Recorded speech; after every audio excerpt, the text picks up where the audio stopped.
Hello and welcome to Open Your Mind Radio. You have myself, Alan James. Myself, Stephen George. Good evening. Good evening. It's Sunday the 5th of March 2017 and the weather's beginning to pick up a little bit, I think, and the sun is getting, the evenings are getting a bit of a stretch, which is good to see because I hate the winter and I hate the cold, and Steve knows what I'm like when it comes to that. And I don't know whether people have seen, if you went over to Facebook or you got one of our emails, we had a prototype mock-up of the OYM mouse mats, and they look well. We have them here in the studio and they're not too bad at all.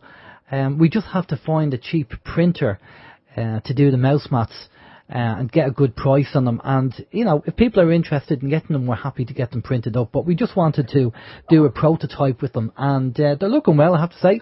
Happy with them. Right, okay, on with the show. Right, our guest on tonight is a chap called Owen Pardue, and calls himself a public official watchdog, POW, P-O-W, on Facebook, and we'll be talking to Owen shortly as to what he does and why he does it. But before we do that, let's find out what the communication channels are. Okay, communication channels this evening are... The communication channels are email info@oymireland.com, by phone 046 927 1212, and you can also contact us direct through the OYM chat room. Thank you, Mary. The phone number again, 046 927 1212. If you're going to call in from outside the Republic of Ireland, it's 00353 469 271212. We also have the chat rooms as well. If you want to check out those, if you want to join in the conversation, the fun, the frolics, you can log on to OYMradio.com. You will see the link there for the chat room. You can also log into peoplesinternetradio.com and you will see the link there for the chat room. And loads of very nice people in those rooms, so a big hi to everyone. You're all very welcome this evening, and everyone listening to the live show, you're all very welcome. If you're listening on the podcast, you are welcome too. And speaking of the people who listen to the podcast, as I have said from time to time, and we get a great response to this, so I'm going to keep on saying it. If you want to fire us off an email to info@oymradio.com, just to let us know that you are listening and where you are listening from, because we kind of get a kick out getting those emails and seeing how far we're actually going. We have had some strange emails. Well, not strange, but you know, some countries that we know are kind of in the back end of Beyonds, and we didn't even think they had internet, but they're listening to us, so the word is getting out. Anyway, what else have we got? On the website we have links to Facebook, the anti-social media. We also have links to Twitter, to the Skype channel, etc, etc. And we also have the TuneIn Radio link application as well. There's a link there for that. It's a free application you can download, stick it on your iPad, your iPlayer, your Android device, and you can check us out 24 hours a day. I think that's about it. Alan. Brilliant stuff. Right, back to you, Steve. Okay, back to me. It's like ping pong, ping pong. Okay, the first thing we have on the list is, you may remember Mark Moxham was on the show last week, and he sent us a little email during the week just to say, thank you, Alan and Steve, really enjoyed myself. The guy I was trying to remember is Roland Thomas. He said he has taken using spirulina to the next level. It's a superfood. Here's the show we did with him. Feel free to pass it on. I will put that link into the chat room. But on a personal note, I can actually say spirulina, it is a superfood. It's available in your health food store. It's not very expensive, and it's 1 spoonful in a glass of water in the morning, and it'll set you up for the day. It is a superfood. So there we go. Brilliant Give it stuff. a go. Excellent. Right, okay, just a kind of little word of warning.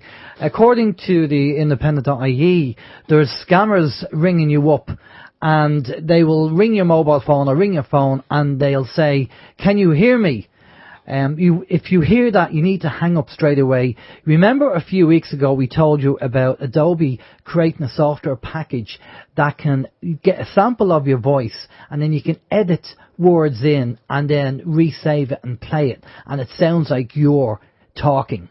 Alright? It sounds like it's you saying it when it's not.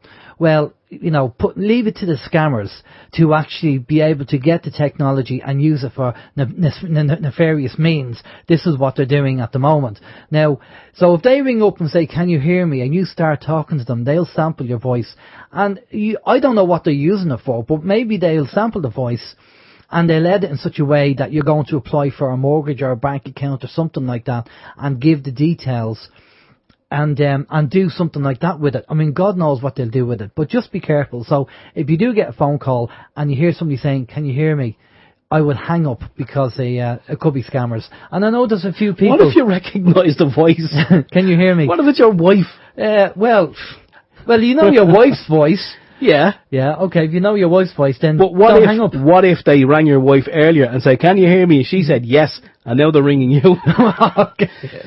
Well, look, a bit of discretion. Just be on your guard. Just be on the safe side. Steve. Okay, we have some information here, and it says, with recent comments in world media from American President Donald J. Trump, calling various media outlets fake news.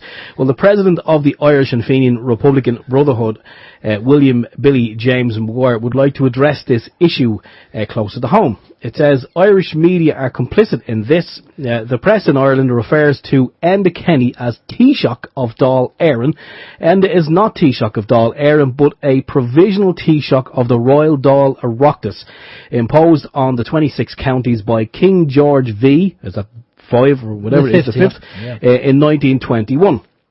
Dáil Éireann, it says, is a 32-county mandate held in trust by the Irish Republican Brotherhood. Dáil Éireann has never sat in Leinster House, only in the Mansion House, since the 21st of January 1919. All provisional political parties since 1921 operating in the 26-county Royal Dáil Oireachtas are not, nor can ever be, members of Dáil Éireann. It goes on to say, the original Fianna Fáil, Fine Gael and provisional Sinn Féin came out of the Irish Republican Brotherhood's political wing, Sinn Féin, who won a landslide victory in the 32-county election of the 14th of December 1918. All current political parties are not. When British Prime Minister Theresa May triggers the Brexit, it is essential, it says, for us to have our 32-county Dáil Éireann sovereign government. Only a legal, valid and bona fide government can sit in Europe. The Irish and Fenian Republican Brotherhood would like this sovereign government reinstated. The Irish Republican Brotherhood will commemorate the 159th anniversary of its foundation on the 17th of March 2017 at number 16 Lombard Street. That is in Dublin, and it says for further information you can go to billymaguire.com. Again, we were asked just to mention that by Billy Maguire, so we've done it now. Okay, cool. How's your week, Steve? My week's been fine. As you know from the couple of emails that I've sent you during the week, this came up on the radar a while ago. I did mention it. Castor oil, something that was used many years ago for a lot of different purposes. Seemingly, it has some great properties for those of us who are follically challenged. In other words, you're losing your hair. So I've just decided, I've done a little bit of research on it. And I've got loads of pages here, so please forgive me as I try to kind of whip them out very, very quickly. But it just says 14 reasons why every home needs a bottle of castor oil. There's a lot of information as to what it is, what it does, how it works, etc., etc. I'm not going to go into that, but very quickly we will say it soothes joint pain, it treats fungal infections, it promotes hair growth, it enhances hair colour, it's a homemade natural mascara, it deeply moisturises skin, it's spot treatment for skin problems, it's natural sleep aid, it treats babies with colic, it heals skin ailments on pets, it's also a preservative, it's a lubricant. I'm not sure if you'd be using it on your bicycle though. It can also be used to induce labour, which my wife said doesn't actually work. And there's just loads of other little properties to it. There is a link which I am going to pop up in the chat room and invite everyone to do their own research on this. I've actually ordered a bottle. It should be with me tomorrow. So as my wife suggested, I do a vlog, a VLOG, which is a video log. I'm sure everyone knew that. Probably just news to me. So I'll probably just do that anyway. Rub it into my scalp and see if it promotes hair growth in the areas where hair growth is not growing. It's like a desert. And we'll just see what happens anyway. I will record it. And My wife suffers from joint pain, so she said she's going to give it a go as well and rub it into the places where obviously she feels it will be beneficial. Maybe I might let my mother-in-law try some because she has arthritis. It's supposed to be very beneficial for arthritis as well. So we'll have me with the hair, the wife with the joints, and the mother-in-law with the arthritis. So you're going to be a hippie in 2 weeks' time? I bloody hope so. Seriously. I look forward to seeing that. I would love to be able to have long hair just so I could do this. You know that? Yeah. Because I'm worth it. Because I'm worth it. Yeah. Not promoting L'Oreal or anything, but hey. Yeah, so that's it. That's what's on my agenda for the week. So I'm looking forward to that coming in and getting to grips with it. So yeah, we'll find out more during the week. Anyway, that's it. How's your week? Brilliant stuff. Okay, before we bring on just a couple of things from my side. Again, today we'd just like to thank our listeners and the donations that we get in. It enables us to do donations to other groups every now and again when the funds are there. And we went down today, probably people seen the Facebook or the email, went down today and we met up with Ashleen from the charity You're Not Alone, who take care of the homeless people, who feed the homeless people in Dublin. And we did a supermarket sweep today in Aldi, and we did a run around with the trolley and got loads of food and stuff like that. Dale Winton was even there. I'll tell you. Just a big thank you to our listeners who donate. Just helps us do things like that to different groups, and it's just much appreciated. Thanks a lot for doing that. Right, the other thing is, for some people out there who don't want to use a credit card and don't really want a credit card, but sometimes you need the facility of a credit card. I think we've mentioned this before on the show, but just another mention. There is a card out there called a Swirl card, which is SWIRL. And it acts like a credit card, but what you do is you go into a newsagent and you put on, say, 10, 15, 20 euro on the card, and that card will act as a credit card. So if there's something that you have to buy or purchase or whatever, and you need a credit card, that's the best thing. And it doesn't kind of run out of date as such. You know, you just put the money on it and use the money for what you want, and then that's it. You can chuck it in the fire or in the bin or whatever, and cut it up, obviously. But it's a card that's handy to have, and for kids as well. I got one for my son because sometimes he wants to get credit on his PlayStation, and it's handy for him being able to do that with restrictions on it as well. So it's quite handy. So it's the website is called, and we're not promoting them, or we're not part of their sales team or anything like that. It's just saying that for people who don't have a credit card but sometimes need a facility of one, the Swirl card is the way to go. It's Swirl, SWIRL card.com is the website. And the last thing on the list before we bring Owen in, I wanted to do a little bit of experiment on our postal service, and it was my sister's birthday during the week. So I got a birthday card, and instead of what I would normally do if you're putting something inside the birthday card is I'd put it in a kind of a brown envelope and then send it that way for security reasons. But this time I thought, you know what, I'm not putting anything in it this time, so I'll leave it in the yellow envelope that it's in. So it's quite obvious that it's like a birthday card, just to see what would happen, and seal the card. When I actually got there, my sister said, "Oh, by the way, I got the card, but it was opened." Really? Yeah. You didn't forget to stick it, no? No. I'd stuck the card. Well. And I just wanted to see what would happen, and because I know this has been going on, and I'm not going to tar the postal system with the one brush, but there are certain individuals, and it happens in the UK as well, it's not just in Ireland, that know that certain cards are birthday cards and know people send money or whatever, and they'll just open them up, and if there's something in it, take it and then dump the card or whatever. Just out of curiosity, is your sister in Ireland or is she in the UK? She's in the north. Okay. Yeah. Wow. So be careful. So the moral of the story is, if you're going to send a card with something in it, put it in a plain brown envelope, and then obviously put the address on it and send it. Don't send it as a card, because it just might get opened. You just don't know, so don't take the chance. Right, okay. Now we're going to bring our guest in. Now we will say that some of the information that we're going to be talking about tonight could be quite controversial, so we will give you out the disclaimer saying that OYM and myself and Steve, we do not necessarily agree with what's being said. The things that are being said by the guest tonight are his own opinion and his own background and what he perceives as to be the right information. We do have a disclaimer on the website as well. So his opinions and what he says is his own and nothing got to do with OYM, or myself and Steve for that matter. Just to throw that in there, just to be on the safe side for the liable, just in case. But we do want to talk to Owen and find out what's going on. But before we do that, Steve's going to read out a bio about Owen, and then we're going to bring him in. Yeah, we have a bio here about Owen, and quite a long one it is too. So sit back and relax, make a cup of tea. Okay, tonight's guest is Owen Pardue, Public Official Watchdog, POW.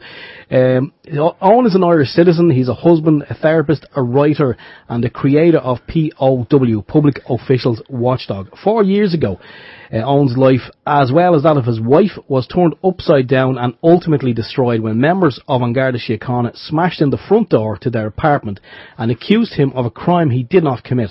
The manner in which they were treated was deplorable and, in many instances, unlawful. The psychological torture they used against both Owen and his wife continues to this day.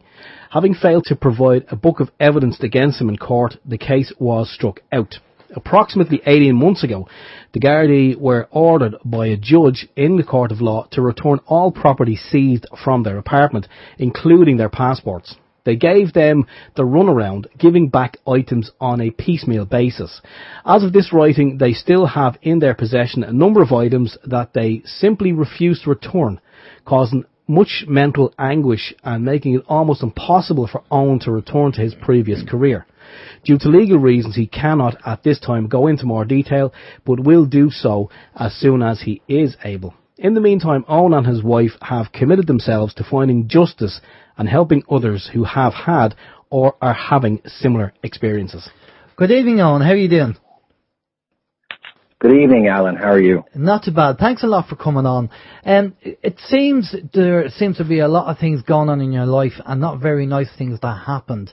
And I'm sure people have seen your videos on YouTube, and we've asked you to come on to tell us about what's going on because, you know, there are things, some of the videos I've seen, I think you are quite right as a public, as a member of the public to go up and say to the members of the Gardaí, because they are public servants after all, and we always say they should lead by example. And that's how you get respect. But before we get into that, is there anything else you want to add to your bio, or anything you want to say regarding what got you into this in the first place? Yeah. Well, as you mentioned, you said 4 years ago. It's either 4 or 5. I'm not too sure. But our front door of our apartment where we lived in the IFSC, without warning, without a knock, came bursting in because they used one of those, big battens to knock it in. And approximately, it seemed like 8-10 Gardaí, who seemed to be dressed up like snipers, came in the house, swarmed the place, shoved me into handcuffs and started screaming at me to admit it. I had no idea what they were talking about. So for one, I never saw a warrant, which I asked for. It is my understanding that before they batten down a door, that they need to knock and try to get you to answer the door that way, which they did not do. They seem to have in their head exactly what I did, and they were not, they kept asking me to tell them the truth, but no matter what I told them, if it didn't fit the story they already had in their head, they weren't buying it.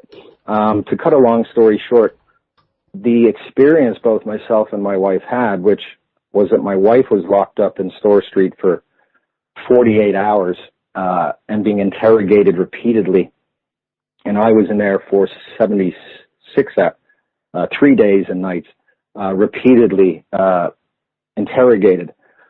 The things they did, the things they said, their methods, and what I experienced, I came out of the whole thing, and a few days later, I remember speaking to a friend, and I said, somebody's child, I don't have any children, but, I thought, the way they treated us, we were law-abiding citizens. We kept ourselves to ourselves, as you mentioned. I ran a therapy business as well as some other things I did. I was writing for the Times, the Irish Times at that time. My wife was a very successful manager of a department store in town. and life was good. And it all turned on a dime that evening, and we never were able to get our life back. I lost my business because, as you mentioned, they continue against the court order to return all of the property that I say they stole, because they did steal it.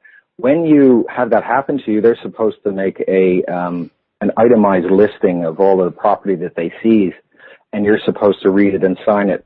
I never saw one, and I never signed anything. And to this day, they quibble with us about what they have, but they have yet to be able to produce any list, because as far as we can see, their intentions from the beginning was to keep everything, which did include my 2 passports. I'm Irish American. I'm a citizen of both countries. I grew up here mainly. They did give those back eventually to me after a lot of runaround, a lot of bringing me down to the station, setting up a date, and I'd come down and they wouldn't give it to me. And they still have a computer that has all the contacts, all my business, all my writing, all my photographs, everything, my life, basically. They won't return that to me, even though they were ordered in court by a judge to do so. They don't seem to care about the law or following the orders of a judge. So anyway, just to answer your question, what motivated me for the most part in the beginning to do something was, I thought to myself, how did Garda Siochana get to the point where they would treat people so heinously, trampling all over and violating their human rights and taking away their dignity and treating them as though they were already guilty before they even went to trial. And I thought, well, this must have happened over the decades as people had things happen to them with the Garda and didn't do anything about it. Because, there's a phrase I keep hearing, which is, don't stir the hornet's nest. Oh, and you didn't go to prison and nothing's happening, so why don't you just crawl off under a rock and do nothing? And I thought, well, if I do that, then I'm part of the problem that feeds back the information to the Garda that they can do these things, that we will accept it, and that they can get away with it, which is how I think they got to where they are now. So I just said to myself, I don't know what I'm going to do, but I'm going to do something.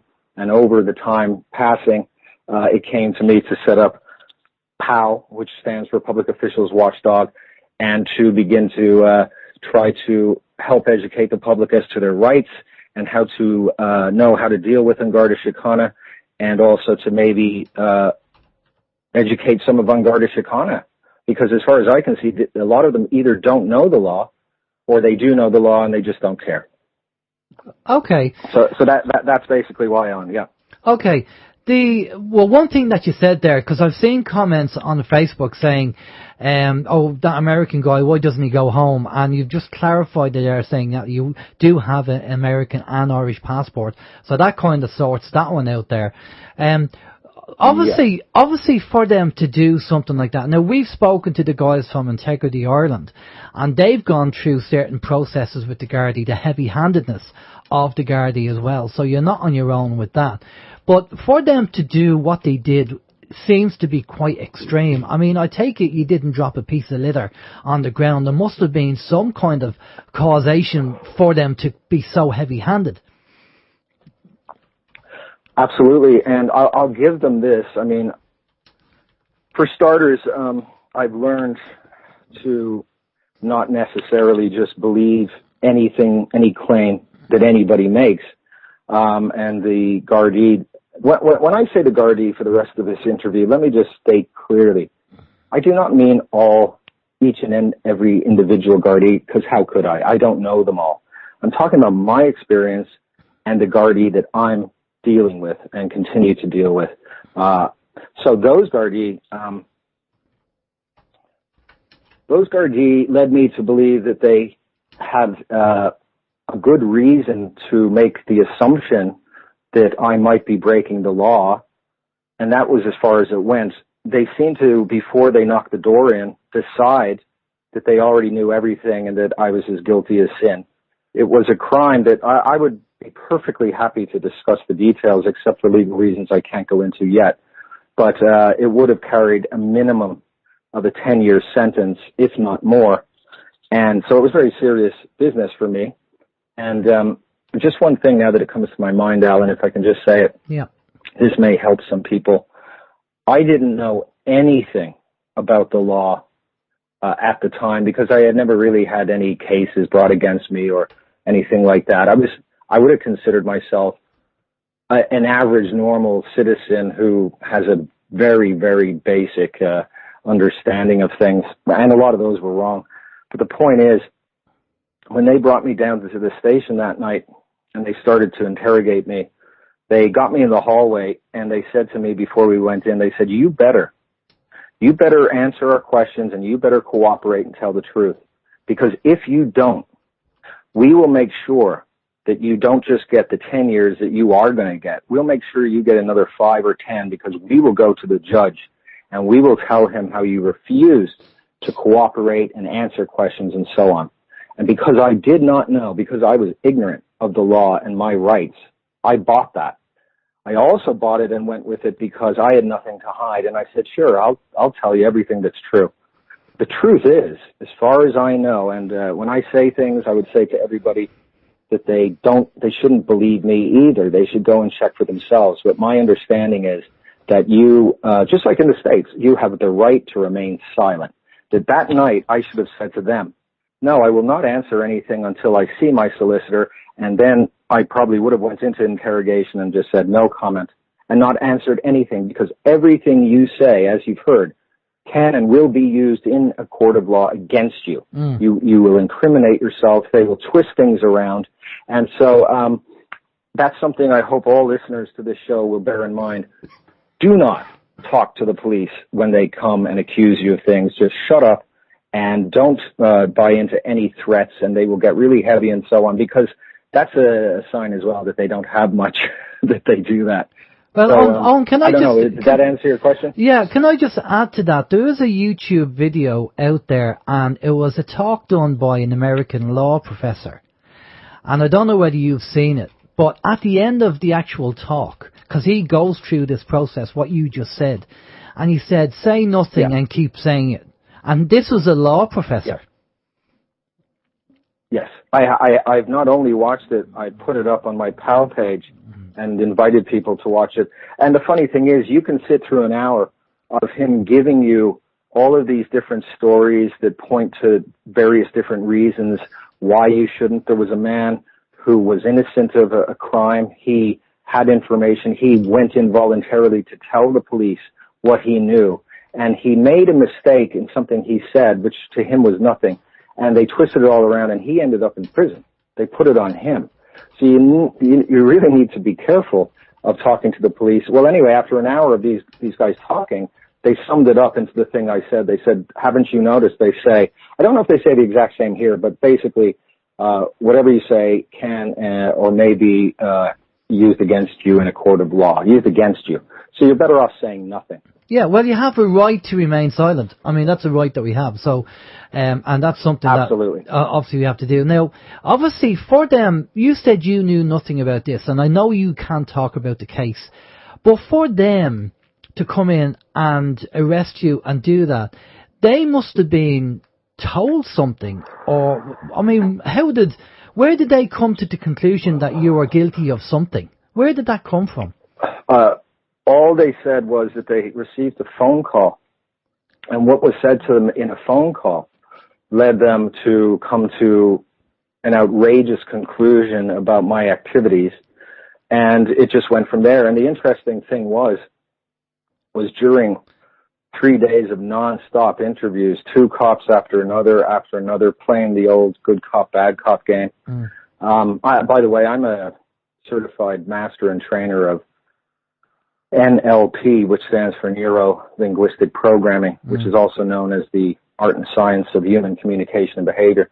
If it wasn't for my knowledge of that, I don't know if I could have survived what I went through mentally. The indignation and the humiliation and for example, little things, but they all add up. You're thrown into a cell that has nothing in it. It's completely cement, and it has a cement bed with a tiny little plastic kind of rubber mattress that's very, very thin, and there's no pillows. There's literally horse blankets, filthy, dirty, hard horse blankets that they toss into you to sleep with, which you can't. It's disgusting. There's a hole in a corner of the cell in the ground and that is for you to use as a toilet. I would think right there, and when I get around to it, I'm going to do it. That must be against our human rights under the European Convention, if not the Irish. And there's no toilet paper, so you ring the bell, and they ignore you. And they finally come, and they open the little window, and they say, what do you want? And you say, may I have some toilet paper, please? And it's always the same. They think it's hilarious. They say, what do you think this is, a hotel or something? And then they just leave. If you go to the bathroom in there, if you go to the bathroom in a sitting position, you're in big trouble because you stink the whole place out, and you're sitting there, in that filth. They also bring you disgusting cold Super Mac burgers and cold chips, and they throw it into you, and even if you don't want it, they put it in.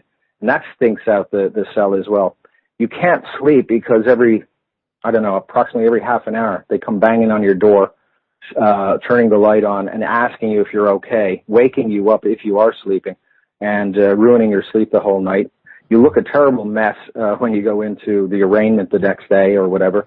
It all seems designed to, from the moment it starts, to be the antithesis of what people go around thinking the law is, which is you are innocent till proven guilty. Well, as far as my experiences, and I've been arrested so many times now since that day, I can't even count them anymore, that as far as the police are concerned, you are guilty as sin until you're proven innocent, and they treat you that way. Well, it's the old saying, I think Stalin said it, give me the man and I'll give you the crime. And maybe that's maybe that's the way they see it. Now, you just said that because they got a phone call. I mean, I was going to say, well, that's hearsay. Where's the evidence? Surely they need evidence to come and do that, because your dwelling is your dwelling. And as you say, they can't enter that dwelling in accordance to law unless it's in accordance to law. And what law have you broken? Yeah. Show me the evidence. Yeah, exactly. I totally agree on, and that is why there's a little confusion I want to clear up. That case, which really started the nightmare that I've been living through with my wife for about 5 years now. What am I saying here? That case, which was struck out and ultimately 3 years later completely ended by a judge in a court, is continuing, not from their point of view, but from mine. I have a team of legal people who are working on all of it, and we're putting together a very, very large case, not only against the police involved in that because of things that you've just said, like surely it wasn't reasonable for them to do what they do, and they didn't have enough evidence, which I know to be the case. I'm pretty sure they didn't even have a warrant.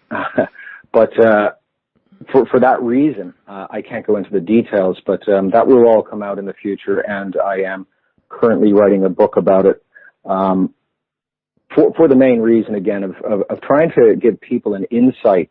Again, going back to the idea that before that door came in, I would have been like the average person out there thinking that basically, on Garda Siochana, well, they're basically good and there are protectors, and sure, there's a few bad apples out there, as in every profession, but it's not really that bad, and anybody complaining is obviously doing so because they're really, criminals underneath or whatever.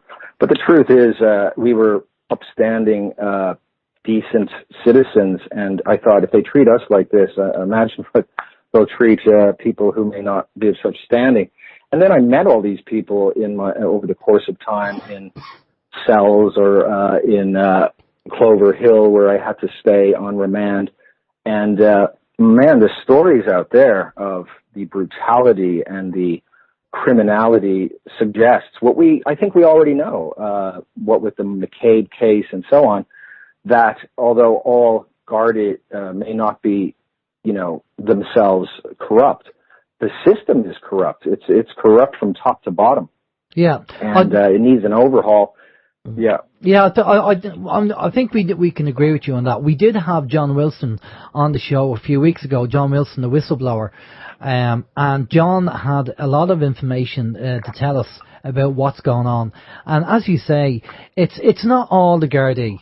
we can't tar all the Gardaí. There are good guards out there, and they're just frustrated at the way the system is, and how they're being controlled and manipulated by the people at the top as well. And it's just a shame it is like that. Steve, do you want to jump in there?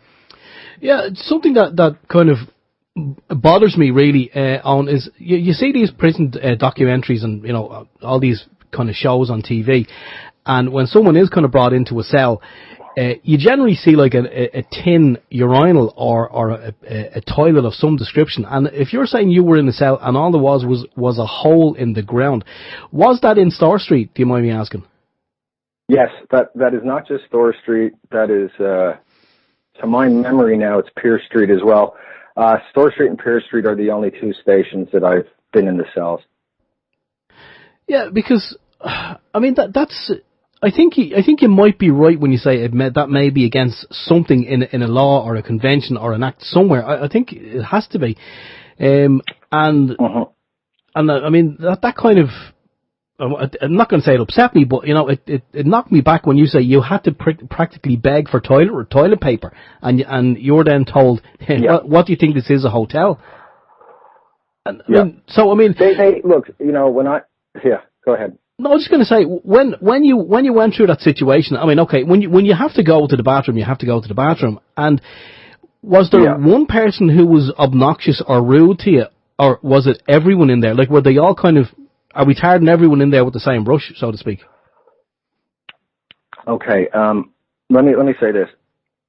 What happened to me was I was immediately brought back in my mind to when I first came over here.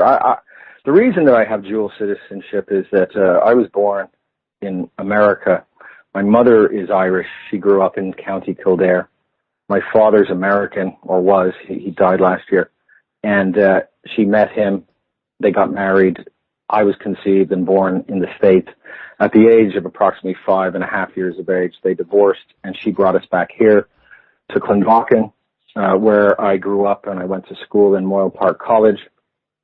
People say to me, why do you have an accent? I'm not sure. I think it's because I was treated, and this isn't me whining or complaining, it's just a fact.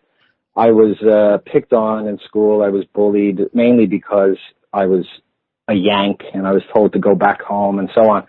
I found it difficult to understand a lot of people in the way they spoke, and I had one teacher for every subject, and he was from County Kerry, and I couldn't understand him at all.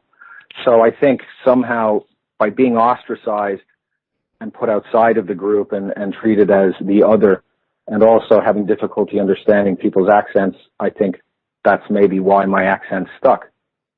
But what reminded, when I was first brought in, what you just said, the way the police, and all the police that were there, it was like being back in the schoolyard when I was 6 or 7, and the taunting and the bullying. That's what they do, and they seem to delight in it.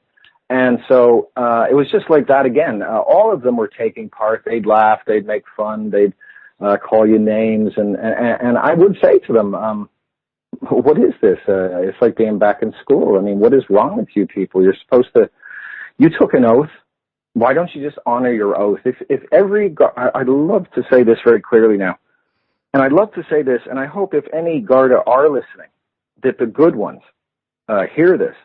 If they would honor their oath and hold their colleagues accountable to honoring their oath, that the police force would not be in a fraction of the trouble it's in. It wouldn't have such rampant corruption running through it. And finally, as far as the all police being corrupt thing goes, I would never claim that, because it would be a stupid claim, because I don't know them all. However, I would say this, and this is just some steps of logic. If we give the benefit of the doubt to newbies, to the new recruits, and we'll say let's give them a year. So let's take all of the Gardaí who aren't in the force yet for a year, and we'll disclude them. I think it's very fair to say that if you've been in there for longer than a year, that you see corruption by your colleagues, whether it be something as as a lot of people say to me, trivial as Garda parking on double yellow lines or in handicap bays. That's corruption. Corruption is dishonesty at the lower end and out, taking bribes and doing crimes at the upper end. If you're a guard and you're in there for more than a year and you yourself are not corrupt, but you see another colleague doing corrupt things and you do not report it, then I say you are corrupt as well. Well, then you're corrupt too. Well, Owen, indirectly corrupt. Owen, you know that's not going to happen, because we had John Wilson on the show, and John said it's like a big private club. And he was told, he got a phone call from a politician who his wife had, I think was it his wife, Steve, had points on the license. Yeah. And, the sergeant called him back to the station, and the sergeant gave him the phone. He said, you have to talk to this chap. And there was a politician on the other end. He says, no, you're not going to do anything with them points, are you? And basically, he had to rub off the points, because he wasn't a sergeant, and he was a new guard at the age of 21, 22, and he was just doing what he was told, because the sergeant was there. Yeah. And this is the problem. Yeah. This is the hierarchical system that, and we keep saying it time and time again on the show, it doesn't work, because there's too many people at the top, too few people at the top controlling the many down below. Now, yeah. I do want to get into your videos that you've done.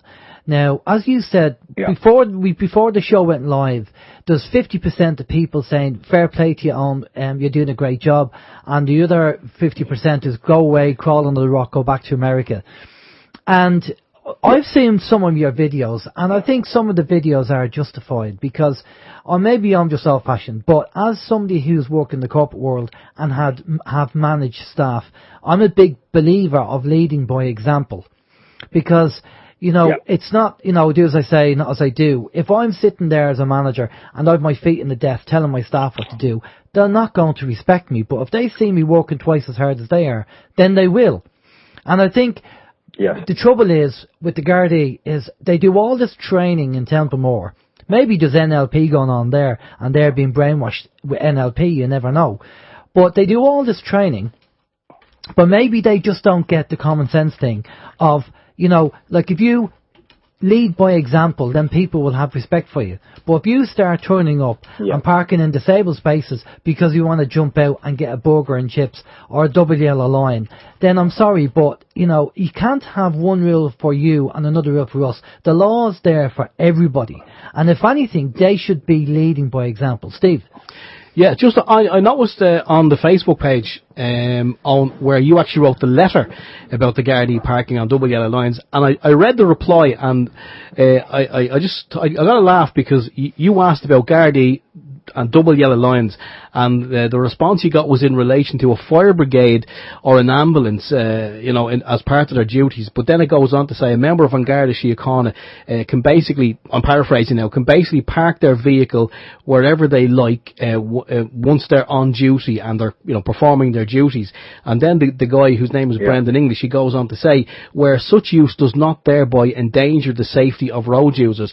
So my taking on that basically means, correct me if I'm misinterpreting, getting it wrong.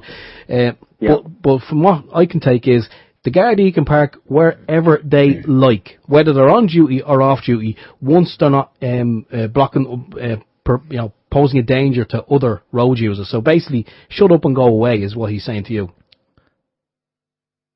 Well, you know what? This is like many other questions I'm asking, is one of the ones that just I can't get a clear answer to. And that goes to another issue, which is, well, you mentioned Templemore and NLP. They may be trained in using NLP techniques, but NLP is like a knife or a tool. You can use a knife to butter bread and feed somebody who's starving, and you can use a knife to stab somebody. It's just an instrument. It is neither good or bad. It depends on whose hands it's in and for what purpose they're using it. So obfuscation and muddying the waters and speaking like a politician, a lot of words but not actually answering the question, or diverting somebody's attention. So there are videos there where I approach a Garda on duty who's just standing around, and I'm always, I mean, if people jump the gun on my videos, I'm always respectful and pleasant to begin with. It's as soon as they start disrespecting me or lying to me that I start to get a little bit of an attitude with them. So is it the case what you just said? Well, there are Gardaí, and there's the Garda press office, and there are people I know who are actually on my side. I have an inspector, and I have a number of guards who are on my side and are helping me, and that number is growing. It goes all the way from what you said, that yes, the Gardaí can park anywhere they like, whenever they like, to they can only park in these situations would be considered illegal if they're on duty, if they're in an emergency. And I cannot for the life of me get that clarified. Even if you read the law, it's very hard to determine ultimately what it's saying. It seems to be open for this kind of interpretation. So I've got, yes, it's fine, no, it's not fine, and I'm still not absolutely sure what the answer is. But even if the answer was they can park wherever they like, whenever they like, which is highly unlikely, because as you rightly said, in the eyes of the law, they are supposed to be seen as equal to you and I. Their badges do not grant them extra rights. They do get certain, if you like, privileges that are necessary, as speeding, if they're trying to catch a criminal who's chasing away from them, they can go over the speed limit. But then again, there it is in an emergency. But they're not allowed to go speeding down the road for no reason. So a lot of them take advantage of this, and their attitude is very condescending to people who pull them up on it, and they often get very aggressive. The reason I video, I'd like to just say this, because a lot of people also have this weird idea that they say, this guy has a lot of time on his hands, why doesn't he get a job, and so on, as though all I do is walk around with my camera trying to find Garda to go up and catch them doing something wrong, which is absolutely not the case. I may be in the city center once or twice a week going about my business. I do work, and my work is POW. That's what I do. And I write, and I have another few projects, and I help people who are in the same trouble, and I don't make any money doing it. So I'm busy with that. But the reason that I started to film was because before I was filming, when I'd walk down the road, I would be approached by Garda. They'd shout my name out to let me know that they knew who I was, and it's a kind of intimidation technique. And often they'd come up and they do these techniques where they start circling you, and they come up really close and invade your space, and they become very aggressive, and they make threats. So I decided my only safety, my only way of keeping safe was to record. So when I walk through town, I have my phone in my hand, and I have it ready to videotape. And if I happen to see a Garda in my periphery, I start to film. And if nothing happens, then fine, I don't publish it. If something happens, then I do publish it. But I was doing that in the beginning by videoing and taping it directly onto my phone for publication later. And I learned the hard way when one day I was walking through Temple Bar, minding my own business, beautiful day, and I was videotaping a band that was playing in the square, and two Garda from Pearce Street walked by. One of them turned back, and he said, as he looked at me, to the other one, "That's him." And they kept walking, and I had to go in the same direction as I had a meeting, so I wasn't following them, I was walking behind them, and I was filming. And suddenly, one of them attacked me out of the blue, assaulted me, tried to steal the phone out of my hand. I was just shocked, and my adrenaline was pumping, and I shouted at the other Garda to arrest the Garda. "Look, you can see what's happening." The other Garda, a female Garda, looked at her feet, didn't do anything. This escalated. I kept saying, "I don't have to speak to you. What are you doing? Why are you trying to steal my phone?" And he's circling me, and he's, giving me the Scientology death stare.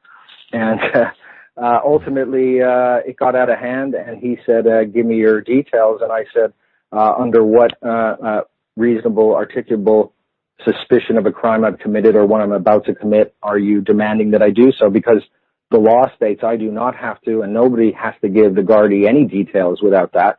He could not give me anything because there wasn't any reason. And ultimately he said, right, if you don't give me your details, I'm going to arrest you.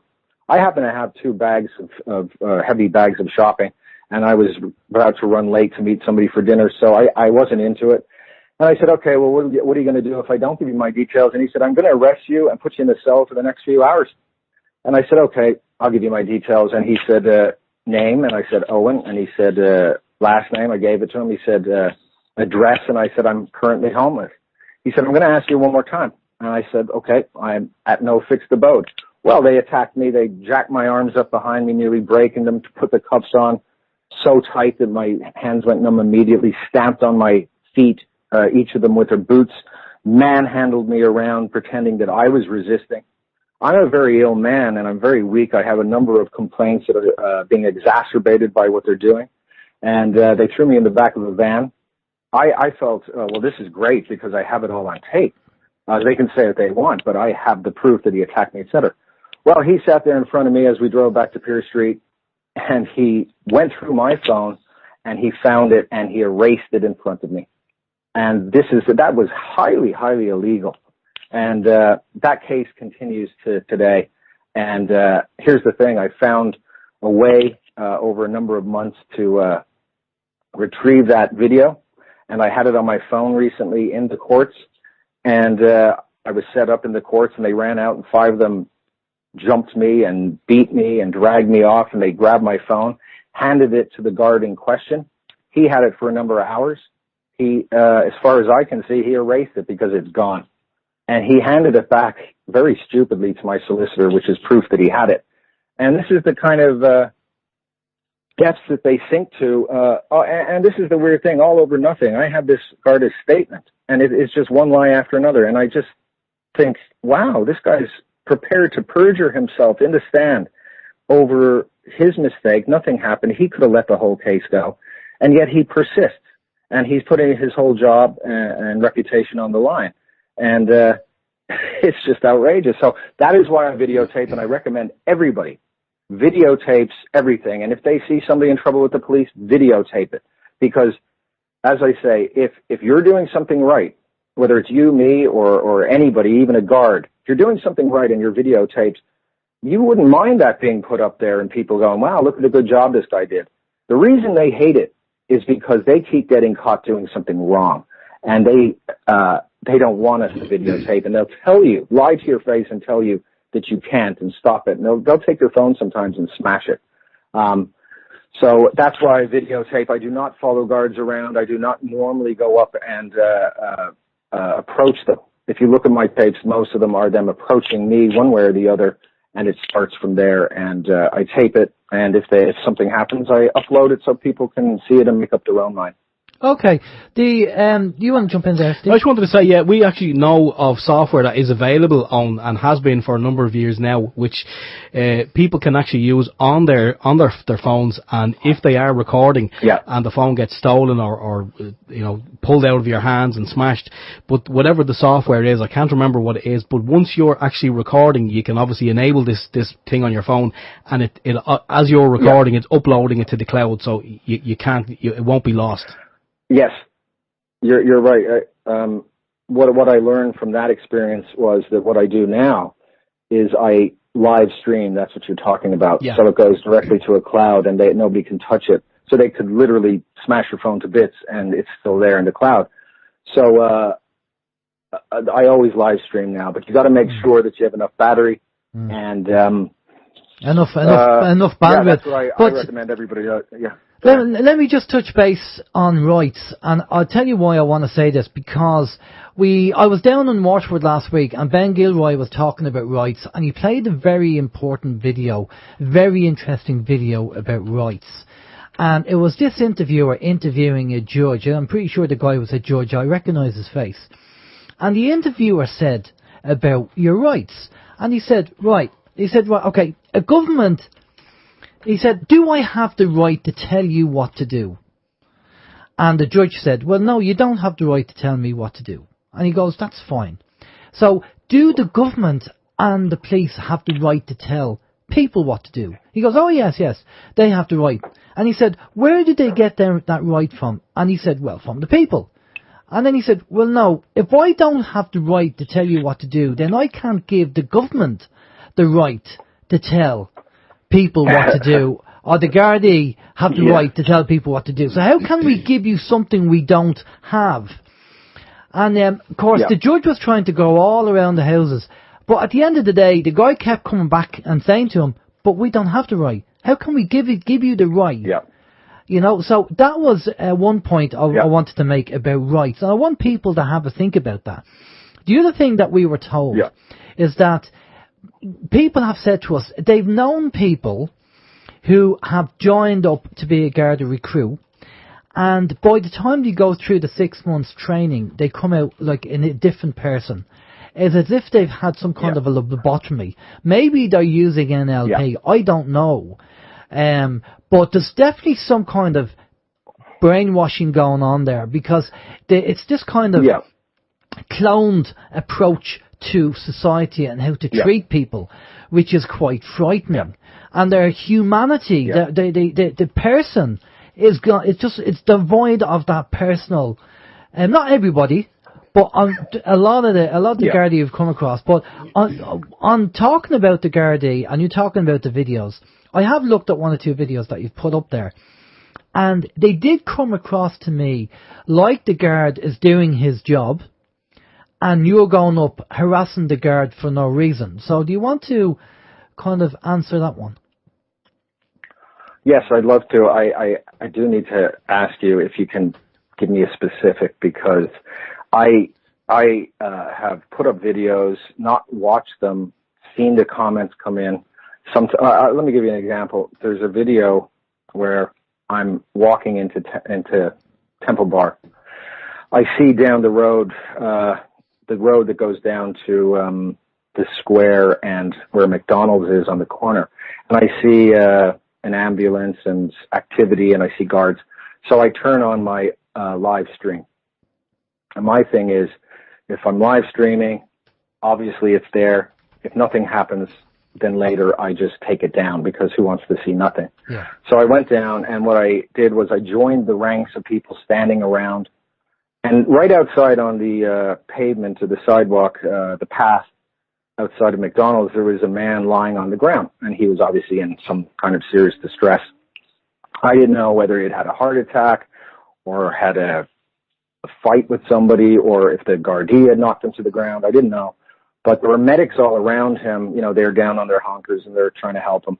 Now, I'm videotaping. I'm not videotaping him per se, but the activity around him. I knew the distance I was at, that even if his face was showing, it wouldn't be able to be made out. But his face wasn't showing. He was completely, his face was blocked by the people around him.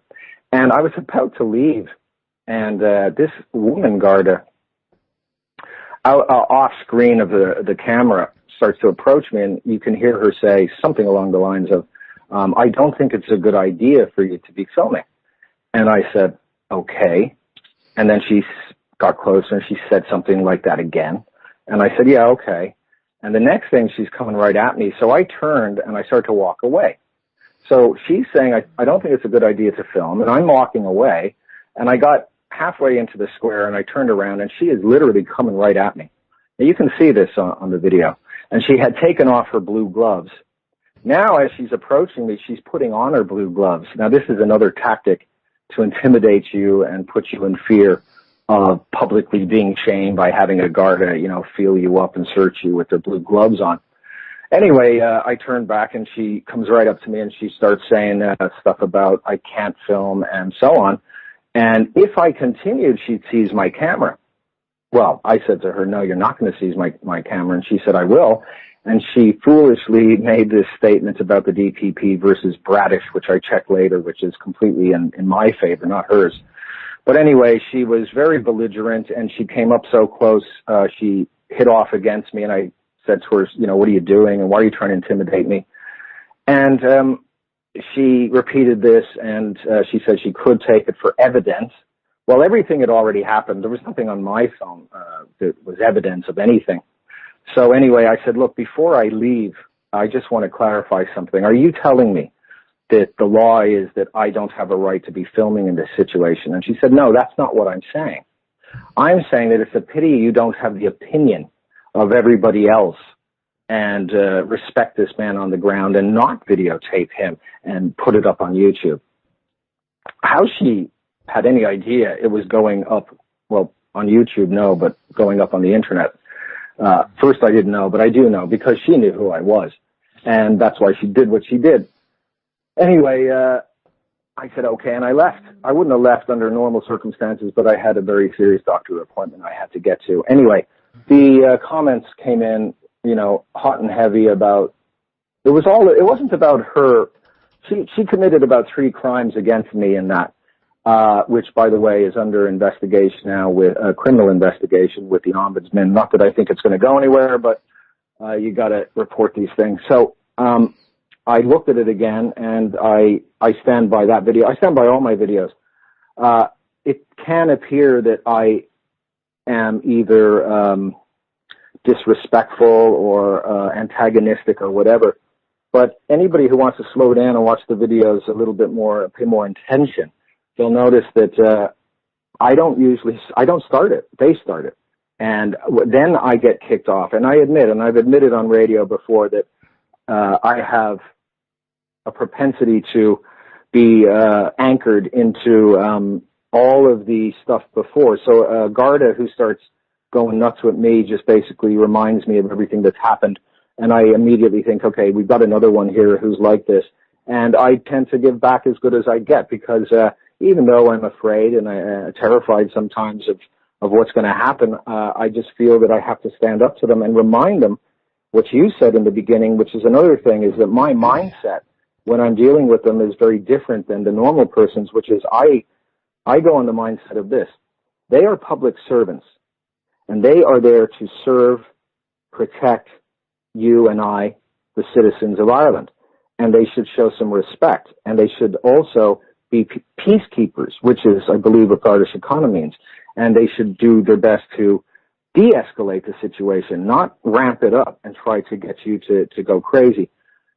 So I really can't, I don't know what to say to your question because I don't feel that, I wish certainly I'd like to go back in time to some of the videos and be able to stay very calm and so on. But the truth is I'm not. I'm very, very angry with the Gardaí who are corrupt, and I'm very outraged at not only the way they often treat me, but the way I see them treating other people with this extremely condescending, arrogant, almost vicious attitude that is designed to instill fear. And what you said about Temple Moore and NLP or whatever they're using to indoctrinate them, I'll tell you a quick story that is interesting. I spoke to somebody who I won't name the name of in, the organization People Before Profit? Yeah. Yeah, okay, so I had a lengthy conversation with somebody in there, and he said to me off the record, he said, I know 3 people who are related, 2 men and a woman, two men and a woman. I believe they're brothers and sisters, and they went to Temple Moore together, and they started training. And the 2 brothers fell out fairly soon, and the woman stayed on. And they all had the same story that this guy knows because he's connected with them. And this is what he said. I can't say whether it's true, but my experience of the police would suggest to me it is true. He said that they all agreed that the main continued message that was drummed into them over and over was this. When you go out as a Garda on duty and you purview the public and you see people, in your eyes, you are to see everybody as guilty. Your job is to prove that to be the case. So I feel that once they come up and approach you, they think you're guilty as sin, that you're scum, that you're some kind of criminal, that they're somehow above you, and they talk to you like that. It leaks out in their language. It leaks out in their body language. And I'm more sensitive to it being an NLP master. I read these tells, these bodily leaks, if you like, certain things in their language patterns, their eye movements. I jokingly call myself a bullfighter because I have a very low tolerance for bullshit, and I just won't take it. So I think the other reason that the Gardaí have such a reaction to me is because I think they are absolutely not used to somebody who isn't drunk or out of their mind standing up to them and challenging them, who is articulate and can speak back and isn't showing fear. And you can see in a lot of the videos, they're sort of double take, or they're sort of frozen. They don't know what to do. And so they rely on then going harder with the approach of intimidation and so on. And that's shown in practically all of my videos. Okay. So I hope that Yeah, no, that's fine. Well, they want conflict because they're trained for conflict. So when what they do doesn't work, it obviously, and we've been told this, that's what they want, conflict. But look, we have loads of questions coming in, and I think Steve has one or two comments there. So Steve, over to you. Yeah, obviously the very first thing that comes to mind, Owen, is if you know that they've been kind of trained using an NLP, and they start having a go at you, could you not kind of diffuse the situation or get whatever outcome you want by using NLP from your direction? Yeah, that's a great question, and I do feel bad about that, and I do feel guilty about that in the sense that, hey, you should know better, Owen, and you should be able to use your skills and so on to, calm them down and diffuse it. And that would have been true had I not had this ongoing collection of incidents of them using violence. They have threatened my life continuously. They make jokey remarks about, have you ever been up the Dublin Mountains? It's lovely. Sure, we'll take you up there someday and show you around. You'll have to make your own way back, wink, wink, because we won't be bringing you back, etc. To out and out, you're a dead man. Can I just jump in there? Didn't them two guards down in the Shell fiasco, and when the video camera was recording, when they were talking about raping the girl, didn't they get into trouble for that? To be honest, I wish I could. I don't think they did. I think one of them. Trouble, I don't know. Yeah, one of them retired before the case was brought. He took early retirement or retired. I don't know what happened to the other. That's actually something that needs to be changed in the law, actually, because that happens way too often. It's a get-out clause. It is a get-out clause, and I actually heard somewhere, this could be in the UK, that they're actually going to implement this in the UK, that if there is any wrongdoings and there is a case, that the person or persons in question will be told, you are not eligible for retirement until this case has come to fruition. Good. That would be a good change in the law. Yeah. Sorry, over to you, Steve. The sooner the better. Absolutely. Shane says it is illegal to video the cops in Spain, so he says watch out, it's coming here as well. Why is it illegal to video the cops in Spain, especially if they're up to no good or they're harassing people? Well, let me say, Go ahead. Okay, well, Spain is in Europe, and people really should understand that whatever your country's laws are, that if you're part of the European Union, then the European Convention, European laws, the human rights of Europe supersede and trump your country's laws. So I don't know how they manage that one, but somebody should start to do something. And if we don't do something, that's all coming here. Did you see about Romania? No, go ahead. I heard that in Romania, that they're so corrupt in the government and the police force and so on, that and there were so many cases being brought all the time, that the parliament or whatever it is, they're just like they do here. They just run through some new statute or act, some new legislation, which isn't law, by the way, which is another topic altogether. And basically, my understanding in Romania now is that the law states that that no public official or public servant or government person or whatever can be found corrupt. It can't happen. So that means, for example, you could be sitting at home with your wife. A policeman of Romania can come in. He could rape your wife right in front of you. You could bring him to court, and he cannot be found corrupt or guilty. Now, here's the thing about rights. You say we all have rights. Well, we don't really. We only have rights if we articulate them and state them and know what they are and then fight for them. And if we don't fight for our rights, our civil rights, our human rights, they will not be given to us. They don't hand them out to us. They take them away from us. The other reason for filming is because it is my civil right and human right to do so. I am exercising my rights to do so. So here's the thing as well. For example, the basic law is this. If you are in a public place, if your body is in a public place, then you can film anything that you can see through your lens, from your position in public. Any police person, anybody, anything. And that is your right by law.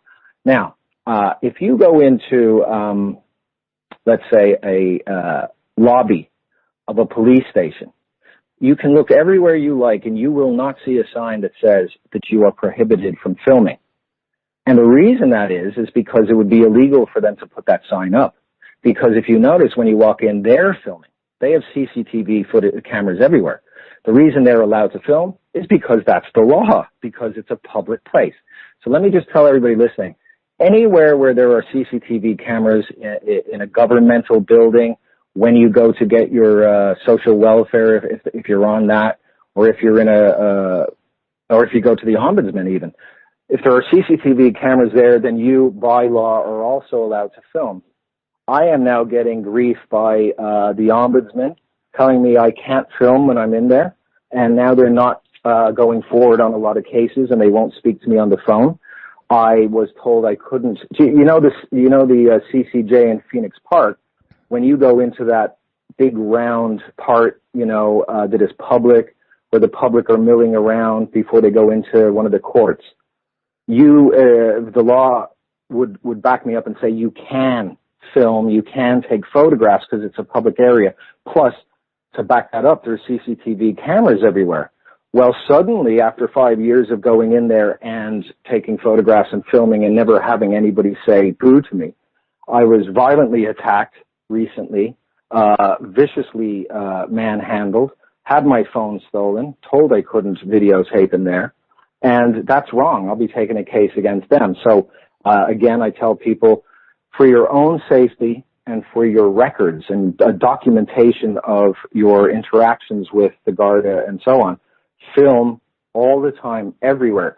Do you know that tomorrow everything could change and the Garda could be much more in line with their oath as peacekeepers and upholders of the law and treating people with fairness and impartiality? If everybody started filming, they would suddenly realize that they would be held accountable. But the problem in Ireland is, my experience, I have to sit through hours of court waiting for my case to come up because I think they run it on an alphabetical basis, and my name being Pardue, I'm usually last. I sit through cases and I watch Garda on the stand, having taken the oath, get caught out in lies. I mean, just absolutely caught red-handed, perjuring themselves. Nothing happens to them. They seem to have impunity from the law. And when that happens, which is the case, then they get out of hand. Power corrupts. Absolute power corrupts absolutely. So it's really down. I'd like to say this too. I do not blame just the police force or just the government or all of them for these problems. I think the blame is also to be shared amongst you, me, and the rest of the general public for allowing them to do these things. Because it's real simple. When people tell me to stop doing what I'm doing, I just ask them the following simple question. I say to them, if you're in school and you're 8 or 10 years old and you're in school and there's a bully and he's going around bullying people, what do? And they always say the same thing. Well, you have to stand up for them, and you have to, even if you get a beating, you have to all band together and take that bully on and show him he can't get away with it. Well, it's the same thing now as grown-ups. We need to stand up to the bully cops, to any public official or government official or politician, and we need to demand that they're held accountable and that if I perjured myself in a court of law, there'd be serious repercussions and I'd be caged like an animal. Well, why not the Gardaí or politicians who do the same? And there they get away with it. There they are on TV getting away with it, and everybody turns a blind eye and they let them. And this just gives them more power and tells them that they can get away with it. And in a sense, I can see why they do it. Well, why not? We get away with it, Yeah. So we all need to wake up, and we need to. Isn't it interesting that we all go to school and we learn subjects that often we don't ever use again. We have religion and we have PE and we have geography and whatever, but we don't have the law, basic law. These are your rights as a human being. Why isn't that a subject? Because they don't want us to know. No. They don't want us to know. We're much more easily corralled and treated like cattle if we are ignorant. And I hate to say it, most of us are. And I was too. I'm no saint. I'm no role model. I don't claim to be. But I was as ignorant as anybody else, and I have been pulled into this and forced to begin to learn the law. And if we all did that tomorrow, if everybody started filming tomorrow, there would be a big sea change immediately. Well, the first thing we need to do, Owen, is to put cameras in courts so judges behave themselves. That's for sure. Absolutely. But look, absolutely. We have a number of questions we want to get through, and we have about 30 minutes left, so we want to get you through these questions for our listeners. So, Steve, over to you. Absolutely. Yeah, I think it was Judge Judy said that about the court, the cameras. She did, yeah. Fair play to her. Chris wants to know, Owen, does Owen know our rights when stopped at a checkpoint? He says he's had a Garda wanting to search his van, and he said also, are we required to give them our names when stopped at a checkpoint? Okay, again, let me say this. I'm not an expert. I don't claim to be. I know a little bit more now, 5 years down the line, about the law than I did before. I watch a lot of videos. There's huge growing organizations and movements in the States, Cop Block, Cop Watch, and man, they're so big now, and they do these things, and they go around and they film the police and so on, and they do stop a lot of the corruption, because once the cops are on camera, they tend to back off and shy away. So my understanding is, and this is generalities I'm speaking in, that the American law and the English law is basically the same, the same kind of foundation and so on, common law, no victim, no crime. This is how it should be. But again, another topic is the legislations and the acts and statutes. So my understanding is this: you have the right by the Constitution. You can get it's a small book, the Irish Constitution, and you can read it, and it's easy to understand. Any citizen has the right to go about their travel unmolested, without being stopped, without being questioned. That means that if a policeman wants to stop you and question you, that they need to articulate their reasonable suspicion of a crime that you committed or one they believe you're about to commit before you have to say anything. You don't even have to answer them. There are people in the States who film the police, and when the police come over and start asking them, they give them the silent treatment. And after a while of questioning and so on, and the guy filming might say one time, I don't answer questions. The cops just back off because you don't contract with them. They can't do anything. Now, I did see a video where a man was stopped. It's on YouTube in Ireland. And he was stopped for some reason by the police, I think at one of these checkpoints. Maybe it was drink driving or whatever. And he just started asking the same question, and they just went ballistic, and they told him to get out, and he wouldn't. They have no right to tell you to get out of the car, and roll down the window further, and he wouldn't, and they smashed his window in immediately. It was outrageous. So my understanding would be, and then I'd ask your listener to go and check it for themselves, is no, you don't. They come up to you, you roll your window down a bit, and they say, they ask you questions. I wouldn't answer them. I'd say, listen, I do not answer questions without my solicitor present. If you want me to answer questions and identify myself, you have to first arrest me. That's another thing. Until they arrest you, you don't have to answer anything. So if you're going to arrest me, you're going to have a reason. You have to have a reason to pull me over, which is that I am suspicious, that you can articulate your reasonable suspicion. And if you're just pulling me over because you have set up a roadblock or whatever and you think you have the right, you don't, by law, common law. So that would be my answer to that. Yeah, it sounds to me like I think it would be a case if they want to search the van in the hope that they would find something and then use as to try and incriminate. Exactly. Okay, and it's all backwards. Yeah, it's backwards. It is. Yeah. It is. Go ahead. OB1 on People's Internet Radio says, I suppose, if a Gardaí were to want to talk with you, he said, you could say, I accept and acknowledge your oath of office and hold you to it. I suppose that could work. Yes, well, there are all different things, but you see, this stuff, and it's a big rabbit hole.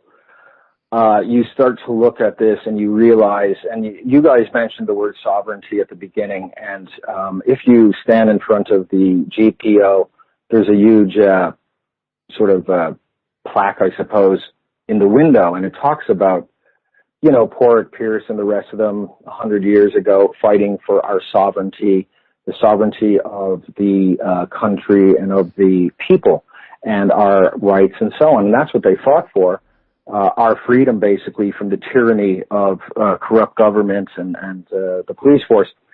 Well, the bottom line is, and this is something I'll be talking more about later and trying to help people get educated about, is that we are sovereign and we can decide, as many people have, to say, I'm a sovereign citizen, I'm a free man on the land, and your acts and statutes and legislation do not apply to me.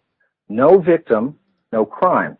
So, for example, you just stopped me for littering or for running a red light at 4 o'clock in the morning when there's no cars on the road, and there is no victim, and you're claiming that I've committed a crime. And it's the law. And the truth is, it's not the law. It's an act or a statute, which is legislation that's pushed through by Parliament without the people even having a say in it. And the final part of that is this. And it was stated very clearly. There's a video up on YouTube, and there's some English politician stating it very clearly. And it's the same in this country. But I'll tell you what, the solicitors and the barristers and the judges and the cops do not want you to know this. We are governed by consent. So if you are a Garda and you're trying to bust me over some act that I have violated, I have the right to say, I do not consent. I do not give you the ability to govern me in this case because I am governed by consent, and I withdraw it because I'm a free man on the land, and all that applies to me are the common laws. And the common law of the land says, no victim, no crime. Now, what is a crime? What is a real crime? A crime is where there is a victim. So if I rape a woman, or I steal your property, or I punch you in the face, or I murder you, there's a human being at the other end who has been damaged or hurt. That's a crime. Everything else is not a crime. Now, do we need acts and statutes? Well, maybe we do, maybe we don't, whatever. But these little distinctions are the gray areas. And to be honest, I don't think even a lot of the solicitors know this. I don't think a lot of barristers know this. I've seen videos of people doing this in court. Some of them win, some of them don't. I've seen free men go into court and immediately ask the judge for his oath of office to be produced, as is the person's right to get based on the Constitution, and the judge runs out of the room. Most judges, to my understanding, are not real judges. They're magistrates. They're British run. So is the police force. The police force is a court. Yeah. I was going to say, unfortunately, we've heard that as well, that people have gone in as free men on the land and they've asked to see the judge's oath of office, or ask him, is he on his oath of office? And we've actually heard of cases where people have been held in contempt of court just for asking the question. Yeah, and that is illegal as well. Yeah. Because, again, by our own Constitution, the Irish Constitution, we have a right It says it in it. It says we have the right to do that. And of course, why should we? Because look, if that judge is not really an Irish judge who's going by Irish law and the common law, and he's really a magistrate and he's under British rule, then the situation is, okay, so whose interest are you serving? Who are you representing today? And the judge says, the state. Well, right off the bat, he can't be fair in his judgment. He is representing the state, and the state is the one who has got the charge against you. It's rigged. Well, it's rigged against you. There are people. Well, what will be on is a conflict of interest, because if the solicitor who's on the side of the state as well, if you're brought to court and you say it's a traffic fine or something like that, then the solicitor's going to be violation. Then the solicitor's going to be representing the state, and the judge is going to represent the state. Well, then where are you going to get due process and a fair trial? If the two of them are representing the state, then it's not right. But look, we do have questions we have to get through for our listeners. So we're going to quick fire them, and if you can give us a one-line answer or a two-line answer, it'd be much appreciated, because we want to get through them all. All right, Steve. will do. Yeah. Okay, this is just a comment from Obi-Wan on People's Internet Radio chat, and Obi-Wan says, "Man is mentioned in the Constitution, especially judge's oath, not freeman on land, apparently." Well, that's obviously something that we can check out. Joan wants to know, Owen, she said, "I believe the guards have a right to ask you where you're coming from, but not where you're going. Is this true, or do you know?" I'll say this. The Gardaí have a right to ask you anything they want, but you don't have to answer. Okay. So you have a right not to answer. Yeah. You have a right to remain silent. Yeah. Okay, Steve. Rose says, "You have a right to a solicitor within a reasonable time, and you are entitled to speak to your solicitor in private. In the meantime," she says, and I think she agrees with you, and we all do, "keep your mouth shut," says Rose. Lynn is wondering, Owen, are you the guy who said something to a Garda when he was hassling a homeless man? Yes, I think you did that. Yeah. There's a video about that. I was on Mary Street. I was walking down the road, and I saw a guard on a bike, and I pulled up beside him, and I was listening, and it was disgusting what he was saying to this homeless man who was in a doorway, and he was bullying him, in short, and he was talking down to him, and he was telling him to leave. I decided not to just appear out and scare him, so I walked out and I put my phone up so he could see it, and I started to approach him, and I basically said very nicely, it's there, you can watch it, "Excuse me, guard, can you tell me under what law you're asking this man to vacate the area?" Well, it just went absolutely nuts. He started saying to me, "Who are you? What's your name? Where are you from?" Very, very aggressively. And I said, I didn't answer any questions. And I said, "I'd like to have your number and your name." He wouldn't give it to me. By the way, that is his policy. And I'm not going to say the law, but certainly his policy of the police force that he has to identify himself. He would not do that. And he kept saying to me, "That's a funny accent. Where's your accent from? Where are you from? Where are your papers? Where's your immigration papers?" And he was being very, very belligerent and so on. And it got really out of hand. And he is, I did the ombudsman thing, and he's been found guilty of a few things, and I'm waiting to see if they enforce some kind of punishment or whatever on him. I don't hold out for it, but yeah, that was me. Okay, no, next question. Okay, and fair play. This is from Dermot on People's Internet Radio. He says, "I don't know for the UK they leave the EU." Okay, I'm not following this, but obviously the UK, before they leave the EU, the laws comes in, maybe, but risk for Ireland is high. But the laws in the UK and Ireland, it's more tricky to make. He said Ireland is changing the system to resemble the communist-run EU laws as Spain. Ireland is changing its legal system to be more like the EU. And the Gardaí are told everybody is guilty. Spain is Napoleonic law, which means you're guilty unless proven innocent. where our system is reverse. So in Spain, you are guilty, and then you have to prove your innocence. Where over here, we're innocent until proven guilty, and they're trying to switch the law. We did talk about this a few years ago that they're trying to do this switch. Do you have any other questions there for Owen? No, not at this moment. No. Right, we have about 15 minutes left, so we talked all about the problems. What we want to do for the last 15 minutes is talk about the solutions.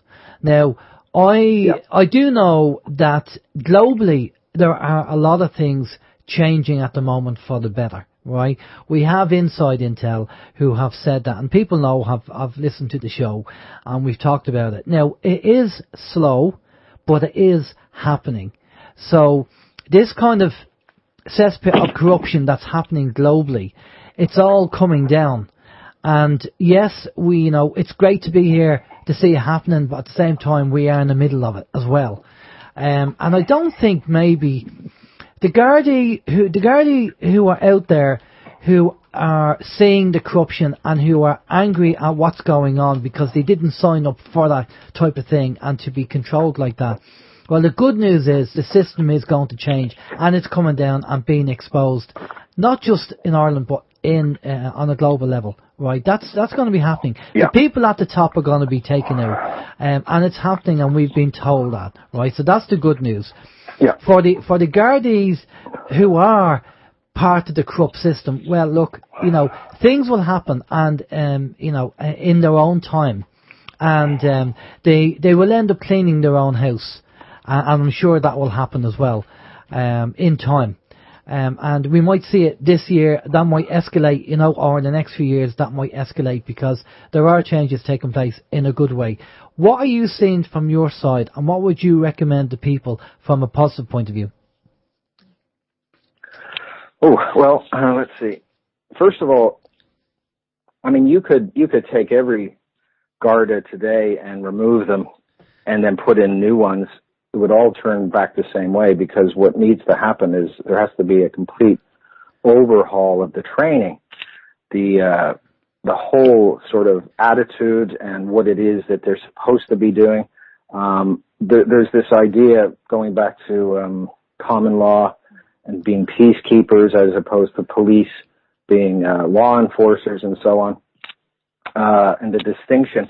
A lot of Gardaí, a good question for Gardaí when they approach you is to ask them, are you operating under your oath as a Garda Siochana today, or are you operating as a policeman who enforces the law and legislation? Because those are two different things. If we go by America, there is a lot of good things happening, and all of these kind of movements that are like POW, that I've modeled POW on, are making huge differences. There's a lot of very brave men and women who are risking their safety and sometimes their lives and ending up in prison because they take on the law, and then corrupt judges put them in jail. But there's going to have to be more of that here before things change. As much as we may move forward, there's the backlash, and I don't know. It comes down to, I always say this, it's all just words, and it's word magic. And the people who have the right words and can articulate them properly will be the ones who are going to win in the end, because anybody who's read George Orwell in 1984 probably knows what I'm talking about. So we need to educate ourselves, not just the general public, but I'd like to say this too. The decent, law-abiding Garda, I'd like to first say to them I admire them and I appreciate their work, and I would encourage them to be the true heroes, which are the whistleblowers, the McCabe's, the Snowdens, the Mannings, who are really heroes, who are willing to risk their freedom and their life to point this out. And make the people who are basically often sheeple aware of what's going on. We all need to take our responsibility and stand up, and that means learning the law and spreading that to other people and going out there. And if you see something happening in the street with the police, get out there, whip out your recording device and record it, and don't be intimidated when they tell you they can't and so on. Always ask them, under what law are you making this command or order to me? And if they can't state it, then you've got that recorded. Something happens, you end up in court. Well, you've got them because they never stated what it was they were doing. Don't be railroaded by them. I know we feel fear, but you don't have to be frozen and paralyzed by fear. As that book says, feel the fear and do it anyway. That's what I do. I am terrified most of the time. My body is just riddled with adrenaline. I think I'm going to just be smashed in the face and put in a cell and beaten. But I do it because of the bigger picture. Somebody had to do something. It's not, what was that saying? It's not the evil that bad men do. It's it's when good men don't do nothing. Stand up and do something about it. Yeah, exactly. Exactly. Well, that makes sense. We do, as I said, we did have John Wilson on, who's a whistleblower, and he was very brave to come forward because he did have morals and scruples and just seeing what was going on, and he said enough is enough. And there's more and more Gardaí whistleblowers coming out and exposing what's going on, which is great to see. Yeah. Because that's the only way. Yes. I mean, it's great that people like yourself are doing what you're doing, but what we need is whistleblowers to come out, like John Wilson, Maurice McCabe, and all the other guards coming out, because they're on the inside, they're seeing what's going on, and they're coming out. And I know when John was on the show, he said that, Maurice said, you wouldn't believe the level of corruption that's going on and what he sees inside the force. And what the Gardaí have to understand is there's only a handful of people at the top controlling this and manipulating the system. And John also said that you don't get to be the level of sergeant unless you're probably involved in the funny handshake club. You know, so the career, I mean, you have to be, you know, chosen, because he was looked over a few times regarding that, and you have to be in the know. And we always say that in Ireland. I mean, for years people said, oh, it's not what you know, but who you know. But when it actually starts affecting people's lives, that's where you have to draw the line. You know, there's one thing. Alan. I just need to say this. I'm sorry for interrupting you. Okay. We need to, well, first of all, let me just say, I'm so grateful that there are people like you and Steve, who I know you take lots of risks doing what you're doing, and you put your head above the parapet and so on. So we need more people like you guys, and I really admire and appreciate you. Here's a potential solution for a massive problem. We need to get a petition, and we need to get enough people to sign it, and we need to demand. People have to understand something. We're not ruled by the government. We give them the power, and we can take it away, and we need to tell them what we want. We are way more in number than they are. We are huge, and they are nothing in comparison, and they need to do what the people want. So one of the things that we should want and we should demand is that the Garda are fitted, like they're fitting them now in America, with body cams. This would massively decrease the amount of corruption and violence done against innocent people. Number two, there is a simple solution that struck me recently, and I told an inspector, and he thought it was great. I don't know if he's going to do anything, but I want to say it out. How many times I've been to court, and when I need the CCTV footage from the station or from wherever, and it's not in the Garda's favor, they always don't have it. It's incredible. Oh, we can't find it, or the thing wasn't working, whatever. Here's the solution. Simple. The cloud. All CCTV footage, whether it's body cams in the future or if it's in a police station or whatever, goes directly to a cloud. So if you say, I need the footage from the police station, and they say, well, we can't access it, fine, no problem. The cloud has it, and the cloud is not under the Garda's influence, you know, that it's run by somebody that can only access it, and they say, oh, we can't produce that CCTV footage. No problem. Let's get on to the cloud people who have it, and we'll get it that way. That would end so much problems as well, because it's always in their favor. I have many cases where if they would only supply the CCTV footage, I would be completely vindicated, and the Garda would be found at fault. But they never have that, funnily enough.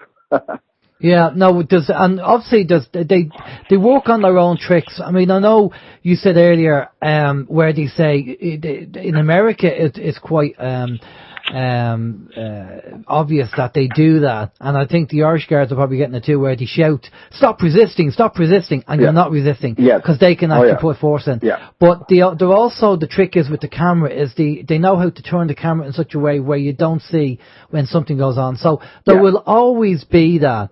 But again, what we have to do is we have to hold these guards accountable and say, that's not right. Again, like the courts, we need the cameras in the courts, we need cameras on the guards. Yeah. And the more honest we can make the Gardaí, the less we're going to have this kind of corruption. And I think that's what needs to be done. We have, there's other groups out there, I don't know whether you've heard of Owen, Integrity Ireland, are really at the cutting edge as well of taking on the system in a legal and lawful way, and also the Anti-Eviction Task Force for what they're doing. And I'm sure there's a plethora of other groups around Ireland who are setting up. I know there's other groups out there doing what they're doing and saying enough is enough, we're not having this. It's time for change, and change is inevitable. That's the thing. Change is inevitable, and I'm sure this is going to happen and take place. And I know there's people up the ladder, the good guys, who are implementing changes as well. So it's all happening. Yeah, absolutely. And again, if I didn't say it, I have a growing number of Garda from around the country, and I have some top ones as well, who are assisting me and are providing me anonymously with information. And I have they can come and take my computers, but I have different clouds, and I have all of this backed up now, and I'm putting together some massive stuff. And I put this out now to any Gardaí who are corrupt, that they need to watch out, because they are being watched, they are being surveilled, and they will be held accountable. And it's getting to be like that Network movie where Peter Finch says, I'm mad as hell and I'm not going to take it anymore. And I'm one of those people. The reason I'm not particularly brave. Some people say I'm stupid, but the reason that I'm doing what I'm doing is because if you literally destroy a man's life and you take everything from him, I ended up homeless, penniless. And you get that, and then your family and friends start to turn their back on you, because if they're around you, they feel in danger, the cops can come, whatever. When they do that and they get you in a corner and you have nothing left to lose, then you're either going to just curl up and die, or you're going to stand up and fight. And that's where I am now. And I don't want to die, and I don't want to be beaten up, but I am willing to risk everything, because I don't really have anything left to lose except my life.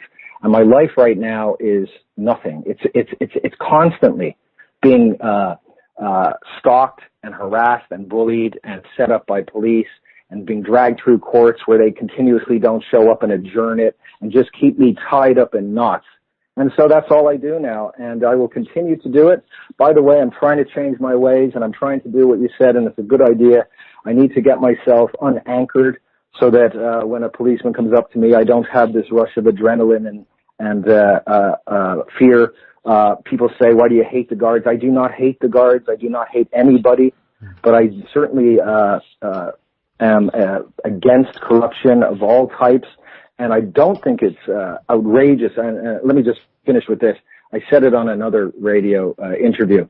If there's anybody out there besides trolling police, who do troll me on my site, who wants to put forward the argument against what I'm saying. And what I'm saying is this: the Gardaí are put in place by the people. The people give them their trust, give them their power, and give them their wages. We pay their wages out of our taxes. Some police say to me, yeah, but I pay my taxes too, so therefore I pay my wages. No, we pay your wages. And out of the wages that you were paid, you pay your taxes. So it's not the same thing. So they need to respect the position they're in, and they need to serve the people lawfully and in a professional and respectful manner.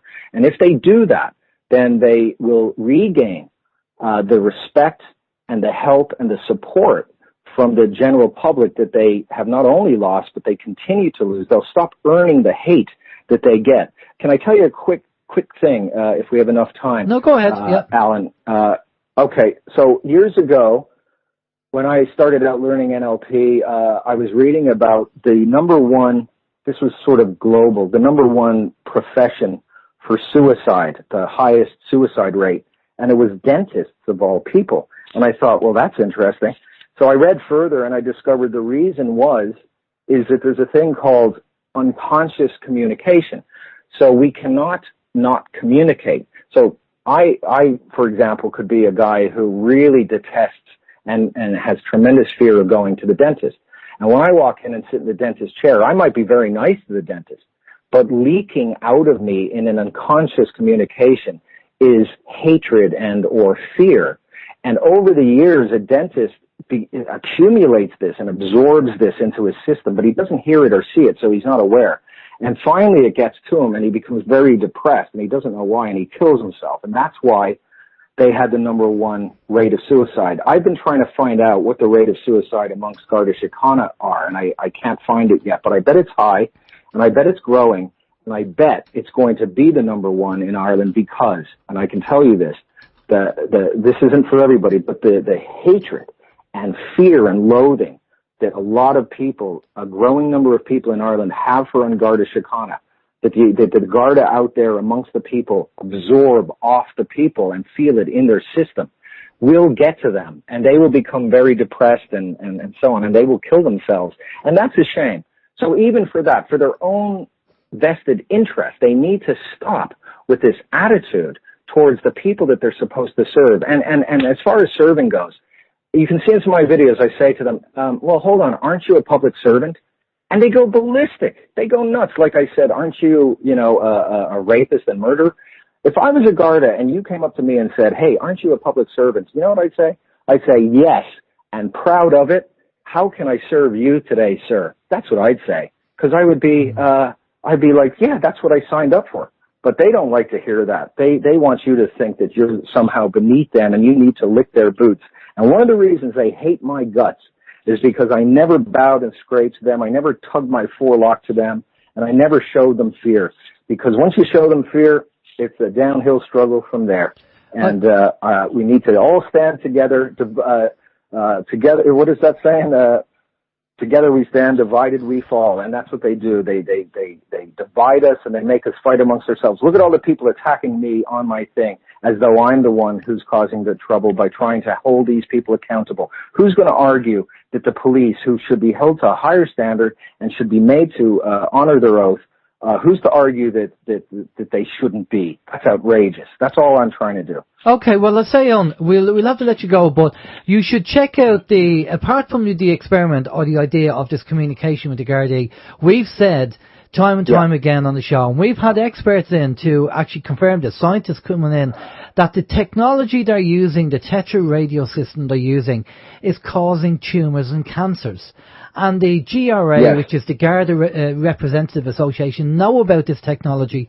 They know about the dangers. And there's so many guards, not just committing suicide over them being a guard. There's guards who are committing suicide because they can't live on the money they have.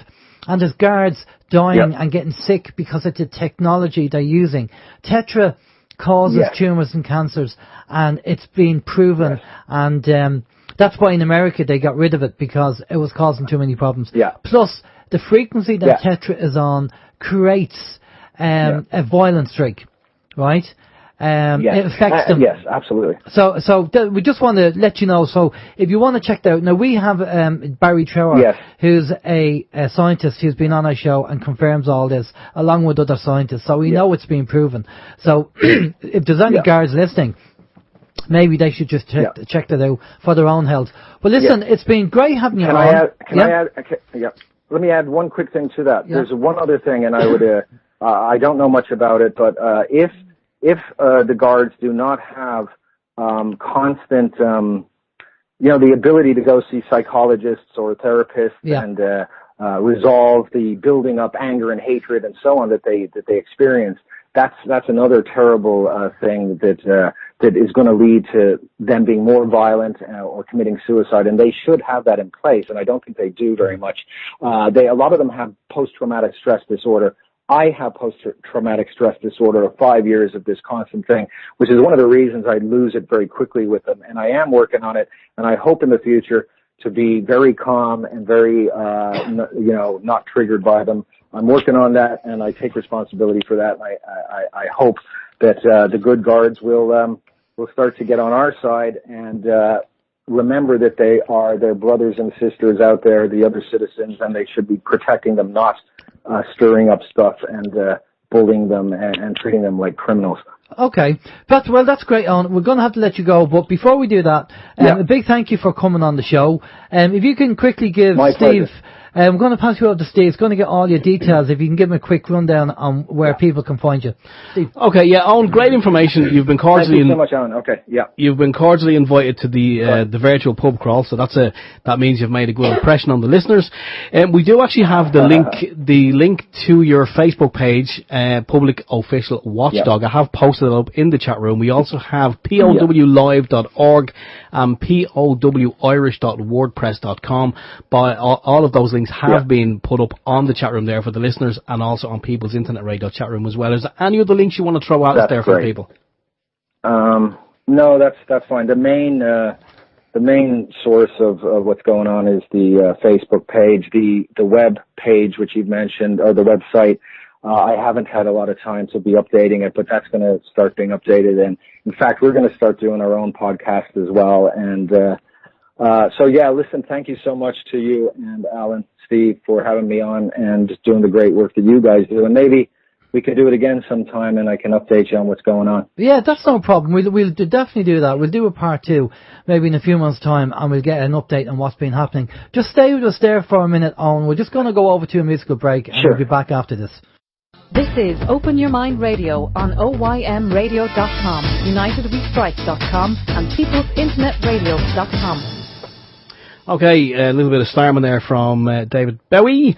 Again, those URLs, if you're listening to the podcast and you're not near the chat room, it's powlive.org and also powirish.wordpress.com. And again, on Facebook, you can just just log into Facebook and type in Public Officials Watchdog, and you will find the page there for Owen.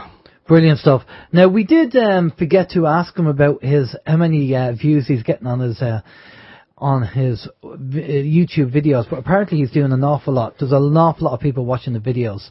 And do you agree with him? Do you not agree with him after watching the videos?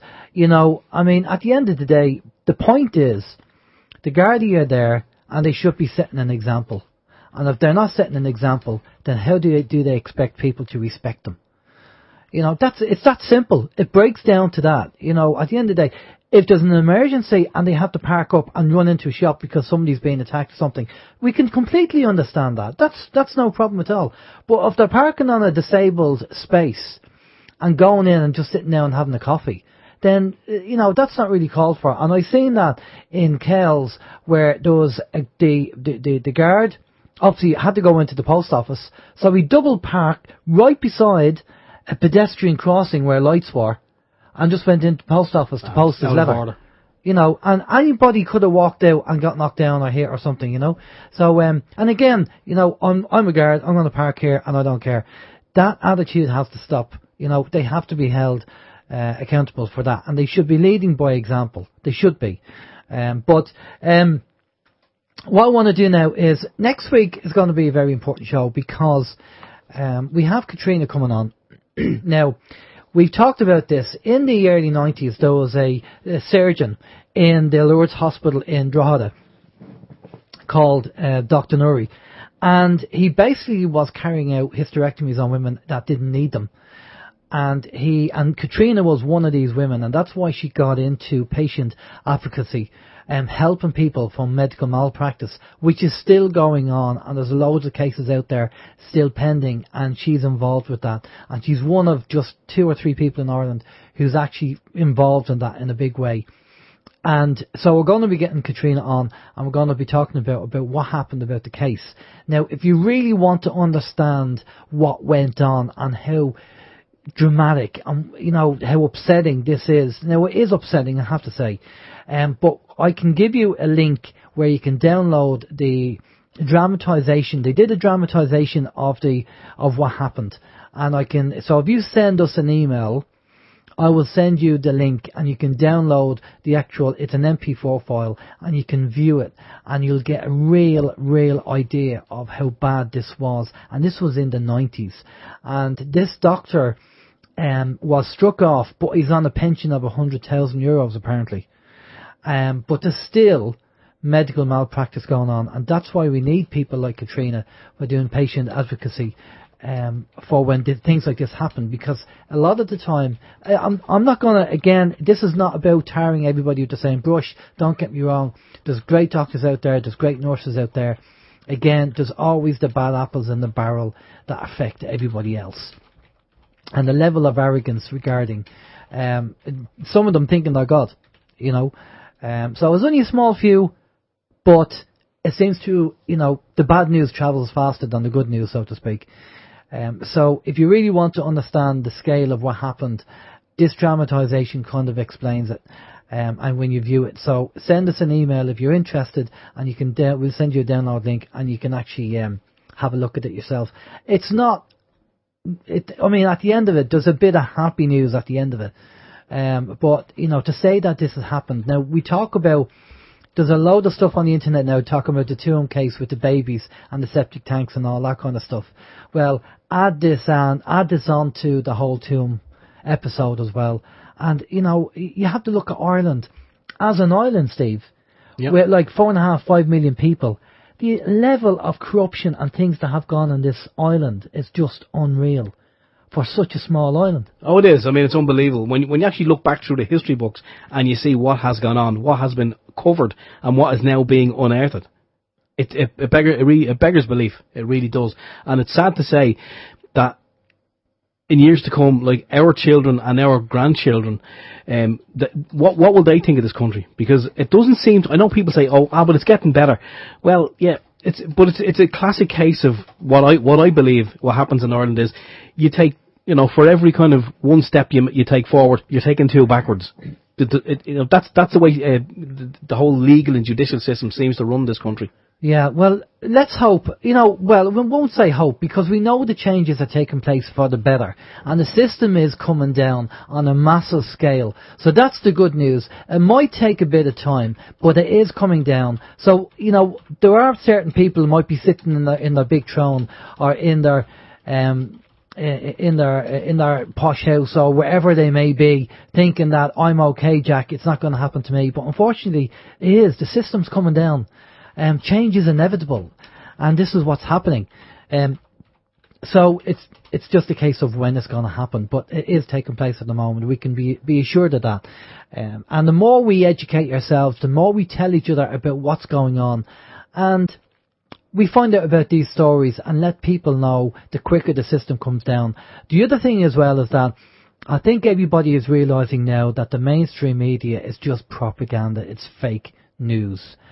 And it's amazing how many people are turning off the likes of CNN and the American TV stations, and probably RTE over here and the BBC and everything else. People just are beginning to realise that it's all fake. That's it. So, well, most of it anyway. The things they want to report, the good, you know, there's obviously original stories and things that have happened, but it's probably few and far between. So tune into OYM if you want to get the news. But for myself anyway, Alan James, take it easy, have a good one, stay safe, and we'll see you next week. Take care, bye bye. Okay, I'll be giving you the first instalment hopefully next week of my follicles. Let you know how they're getting on with the addition of the castor oil.